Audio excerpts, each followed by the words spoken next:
ఏనుగు పిల్ల గర్వం. దండకారణ్యం అనే ఒక దట్టమైన అడవి అది. ఆ అడవి మధ్యలో ఒక విశాలమైన స్వచ్ఛమైన నీటితో నిండిన చెరువు ఉంది. అడవిలోని జంతువులన్నీ ఆ చెరువు నీటిని తాగి దాహం తీర్చుకుంటాయి. ఆ చెరువులో వందలాది చేపలు, ఎన్నో తాబేళ్లు, మొసళ్ళు చాలా ప్రశాంతంగా ఒక కుటుంబంలా జీవిస్తున్నాయి. ఒకరోజు చెరువులో తాబేలు ముసలిరాజుతో, ఆహా, ఈనాటి ఉదయం ఎంత ప్రశాంతంగా ఉందో కదా, మన చెరువు ఎప్పుడు ఇలాగే ప్రశాంతంగా ఉంటే ఎంత బాగుంటుందో. మనమంతా కలిసికట్టుగా ఉన్నాం కాబట్టే ఈ ప్రశాంతత. అడవి జంతువులు కూడా కేవలం దాహం తీర్చుకుని మర్యాదగా వెళ్ళిపోతాయి. ఎవరూ ఎవరికి హాని చేసుకోరు. ఇదే కదా అడవి ధర్మం. అవును తాత, నిన్న సాయంత్రం జింకల గుంపు వచ్చింది. ఎంత సైలెంట్గా నీళ్లు తాగి వెళ్ళిపోయాయో తెలుసా? జంతువులన్నీ అలా బుద్ధిగా ఉంటే మనకు ఎలాంటి సమస్య ఉండదు.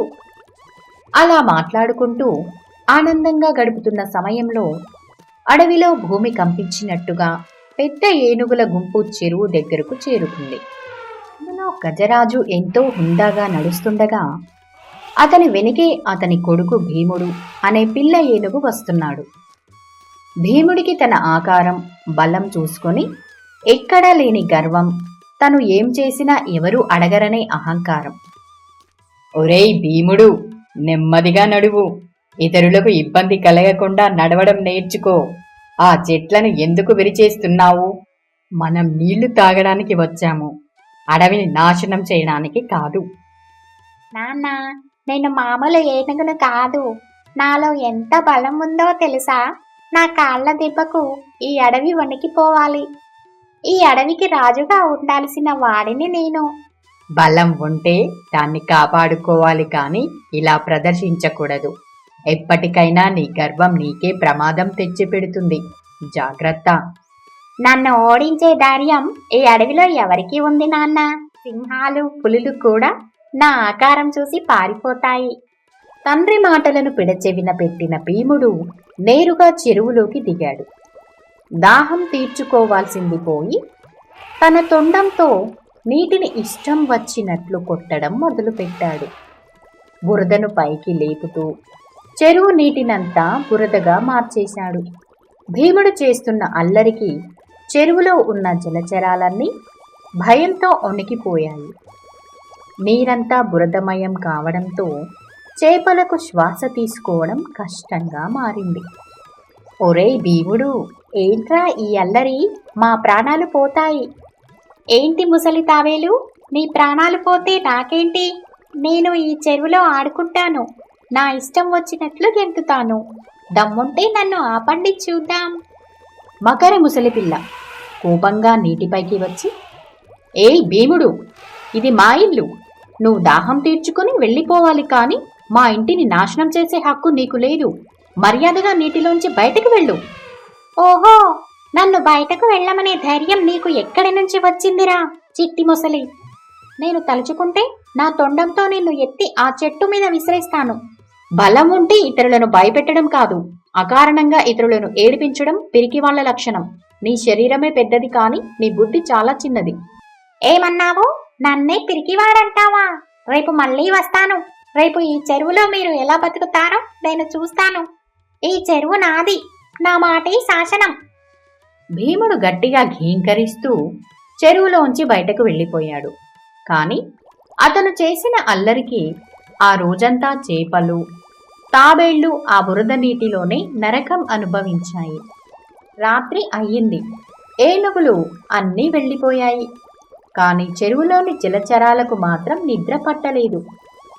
తెల్లవారితే భీముడు మళ్ళీ వస్తాడని, మళ్ళీ తమ ప్రాణాల మీదకు తెస్తాడని అంతా భయపడుతున్నారు. పెద్ద ముసలి ఆధ్వర్యంలో జలచరాలన్నీ ఒక అత్యవసర సమావేశం ఏర్పాటు చేసుకున్నాయి. మిత్రులారా, మనం ఇప్పుడు ఒక పెద్ద ఆపదలో ఉన్నాం. ఆ పిల్ల ఏనుగుకు గర్వం తలకెక్కింది. తాతయ్య, మనం ఈ చెరువు వదిలి వేరే ఎక్కడికైనా వెళ్ళిపోదామా? ఆ ఏనుగును ఎదిరించే బలం మనకు లేదు. ఈ రోజు బురద నీళ్లలో ఊపిరాడక నా ప్రాణం పోయినంత పనైంది. ఎక్కడికి వెళ్తామమ్మా మీనా? తరతరాలుగా ఇదే మన ఇల్లు. ఒక గర్విష్టి ఏనుగు కోసం మన ఇంటిని మనం ఎందుకు వదులుకోవాలి? కానీ వాడిని ఎదిరించే మార్గమే నాకు కనిపించడం లేదు. ముసలిపిల్ల ధైర్యంగా ముందుకు వచ్చి, మనం ఎక్కడికి వెళ్ళాల్సిన అవసరం లేదు. ఆ భీముడి గర్వం అణచాల్సిన బాధ్యత నాది. వాడికి వాడి బలం మీద చాలా నమ్మకం. రేపు వాడిని దెబ్బ కొట్టాలంటే వాడి బలం మీదే దెబ్బ కొట్టాలి. ఏమిటి మకరి నువ్వు మాట్లాడుతున్నది? వాడు కొండలా ఉంటాడు, నువ్వేమో చిన్న రాయిలా ఉన్నావు. వాడిని నువ్వు ఎలా ఎదుర్కొంటావు? వద్దు నాయనా, ప్రాణాల మీదకు తెచ్చుకోకు. తాత, కత్తి చిన్నదైనా ప్రాణం తీస్తుంది కదా. వాడికి అడవిలో బలం ఉండొచ్చు, కానీ ఇది నీరు. నీటిలో ముసలి బలం ఏంటో వాడికి రేపు నేను రుచి చూపిస్తాను. మీరు నా మీద నమ్మకం ఉంచండి. వాడి గర్వాన్ని నేను రేపు మట్టి కర్పిస్తాను అని మకరి ఆ రాత్రంతా ఒక గట్టి తాడు కోసం వెతికి దాన్ని సిద్ధం చేసి పెట్టుకున్నాడు. మరుసటి రోజు ఉదయం అనుకున్నట్లుగానే భీముడు కీంకారాలు చేసుకుంటూ పరుగున చెరువు దగ్గరకు వచ్చాడు. అతన్ని చూడగానే ఒడ్డున సిద్ధంగా ఉన్న మకరి ముందుకు వచ్చాడు. ఏం ముసలిపిల్ల, ఇంకా ఇక్కడే ఉన్నావా? నిన్నే చెప్పాను కదా నేను వస్తున్నానని. ప్రాణాలు కాపాడుకోవాలని ఉంటే పారిపోమ్మని చెప్పానా లేదా? పారిపోవడానికి నేను నీలా పిరికివాడిని కాదు భీముడు.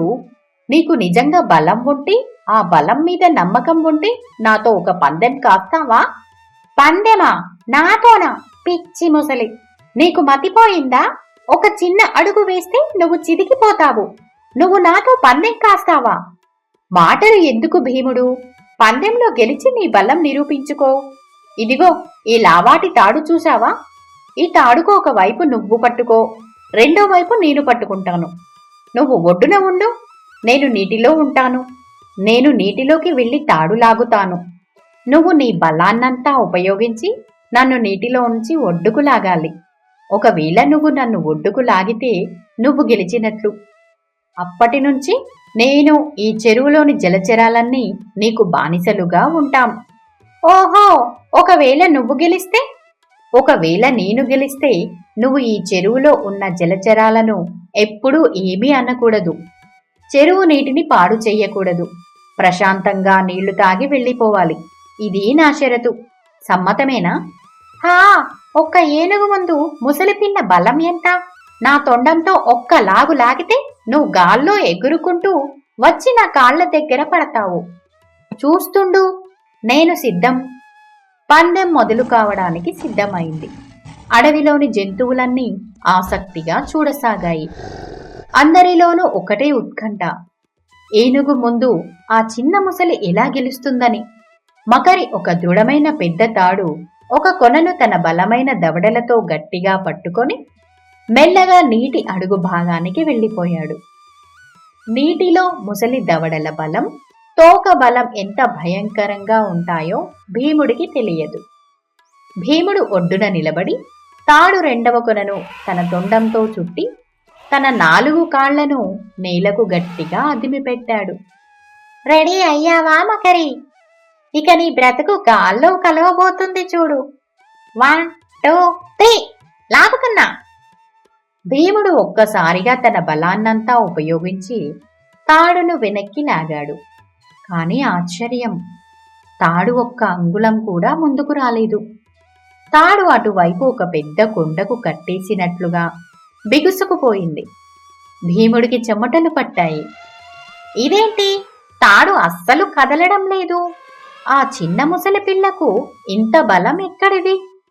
లేదు లేదు, నేను నా పూర్తి బలం వాడలేదు. మళ్ళీ భీముడు తన 4 కాళ్లను ఇంకా గట్టిగా నేలలోకి దిగపడేలా చేసి తన తొండం, కండరాలు ఉబ్బేలా ప్రాణం పెట్టి లాగాడు. కాని ఫలితం లేదు. దవడలతో తాడును ఏమాత్రం వదలకుండా పట్టుకొని ఉండిపోయాడు. ఏమైంది భీముడు? నీ బలమంతా అయిపోయిందా? ఒక చిన్న ముసలి పిల్లను లాగలేకపోతున్నావా? నోరుమొయ్, ఎప్పుడే చూడు వాడి పని పడతాను. భీముడు గట్టిగా అరుస్తూ కళ్ళు ఎర్రబడేలా, నరాలు తెగేలా తాడును లాగుతూనే ఉన్నాడు. అరగంట గడిచింది, గంట గడిచింది. భీముడి కాళ్ళు నెమ్మదిగా వనకడం మొదలుపెట్టాయి. కాని మకరి వైపు నుంచి తాడు ఒక్క ఇంచు కూడా కదలడం లేదు. చూస్తుండగానే భీముడు బలం పూర్తిగా క్షీణించిపోయింది.